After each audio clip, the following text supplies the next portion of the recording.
So I hope to see what situation we're in, trying to land on Mars, and we have to somehow lose 25,000 miles per hour to get to rest. Of course, the scenarios like this.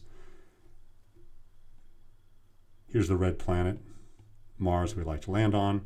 We've done quite good for ourselves. We have built a rocket, got government funding, and here comes the rocket, this sort of thing. And remember, the fuel here is going to be at 0. There's no fuel left. And at some point in your journey, you're going this way. You start seeing the planet getting kind of close and big as you end your journey. It takes anywhere from 7 to 8 months to go from Earth to Mars. So after about 8 months have gone by, you're getting close. But unfortunately, as you get close, you still have this awfully large speed. How are you going to get rid of it? You've identified maybe a research post, a good crater or something area you'd like to land on right there. And you really need to get your velocity down to 0 to land with the lander intact so you can start up your science and have a successful mission. So the question is, well, what do you do? Well, think now. You don't have any fuel, so you can't retro burn engines. I know. How about a parachute? That would just be perfect. You could use a parachute. So what you could do is you start to enter the planet, maybe the atmosphere or something like that, as you're sort of, let's just say, I'll dispense with all the details of the spacecraft. Let's say it looks something like this, and you're whipping along this way with some really fast speed.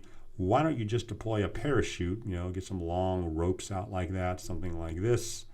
And here's the parachute, like that. And that should slow you down, the parachute, right? Because, of course, what happens with the parachute is when you deploy it, all of the air molecules and things in the planet's atmosphere sort of get bunched up in the material the parachute's made out of. You've probably seen parachutes work millions of times, and it'll slow your speed down. Good idea. Except you got to remember now that Mars's atmosphere, as we said, is very thin. In other words, all of these nice atmospheric molecules here, which on Mars would be carbon dioxide, there's not a lot of them, and not a lot of carbon dioxide there. So remember, it's like 1/100th of the Earth's atmosphere.